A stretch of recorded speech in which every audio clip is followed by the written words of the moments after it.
لوگ نماز اس لیے شروع کرتے ہیں، کہتے ہیں میں 5 نمازیں بھی پڑھتا ہوں، میں صدقات بھی کرتا ہوں، کام میرا پھر نہیں چلتا. تو میں کہتا ہوں تمہیں پتہ ہی نہیں، نمازی کے لیے تو آزمائش ہے. جتنا جتنا ایمان کامل اتنی آزمائش بھی زیادہ. اور یہ میں اپنے پاس سے نہیں کہہ رہا. حضرت ابو سعید خدری رضی اللہ تعالیٰ عنہ فرماتے ہیں میں نبی پاک علیہ الصلوۃ والسلام کی خدمت میں حاضر ہوا اور حضور کے دست مبارک کو چومنے کے لیے میں نے اپنے ہاتھ جب آگے کیے تو تپش تھی، تیز بخار تھا نبی پاک کو. تو حضرت ابو سعید خدری رضی اللہ تعالیٰ عنہ ارشاد فرماتے ہیں کہ میں نے، یہ سنن ابن ماجہ میں موجود ہے، فرماتے میں نے عرض کیا یا رسول اللہ صلی اللہ علیہ وسلم اتنا تیز بخار؟ حضور فرمانے لگے ہم پر جو آزمائشیں آتی ہیں نا انبیاء پر، وہ عام لوگوں سے دگنا آتی ہیں. یہ تو لاڈلے ہیں، یہ تو محبوب ہیں اللہ کے. فرمایا عام لوگوں سے دگنی آزمائش آتی ہے، لیکن فرمایا ہمارا رب بڑا کریم ہے، ہمیں اجر بھی ڈبل ہی عطا کرتا ہے، ہمیں اجر بھی ڈبل ہی عطا کرتا ہے. تو حضرت ابو سعید خدری کہتے ہیں موقع اچھا تھا، میں نے ایک سوال بھی کر دیا. میں نے کہا یا رسول اللہ صلی اللہ علیہ وسلم بتائیے نا بھلا دنیا میں زیادہ آزمائشیں کن کو آتی ہیں؟ تو حضور فرمانے لگے سب سے زیادہ آزمائشیں اللہ کے انبیاء کو آتی ہیں، نبیوں کو آتی ہیں. حضور اس کے بعد فرمایا اس کے بعد جو ان کے زیادہ قریب ہوتا ہے اسے آتی ہیں. لوگ کیا سمجھیں گے امام حسن کی آزمائش کو؟ لوگ کیسے سمجھیں گے سیدنا امام حسین کی آزمائش کو؟ فرمایا جو ان کے زیادہ قریب ہوتا ہے اسے زیادہ آزمائش آتی ہے. تو حضور کے سب سے قریب تو امام حسن ہے نا، امام حسین ہے نا.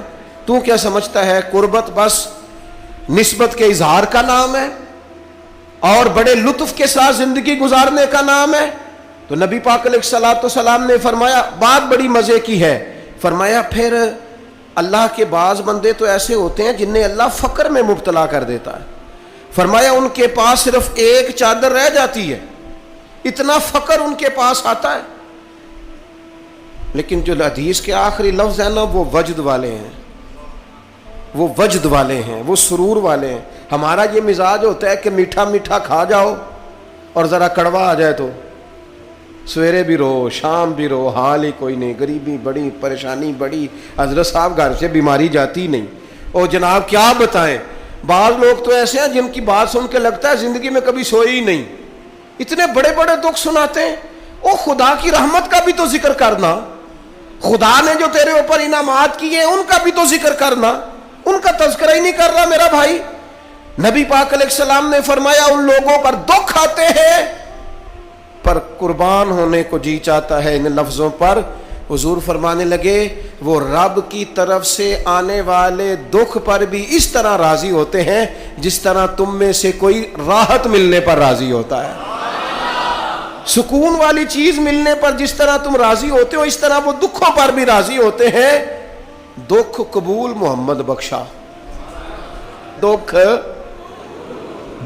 قبول محمد بخشا. پر ایک شرط لگائی چھوٹی سی میاں صاحب نے، انہوں نے کہا 100 دفعہ قبول ہے، دکھ 100 دفعہ قبول.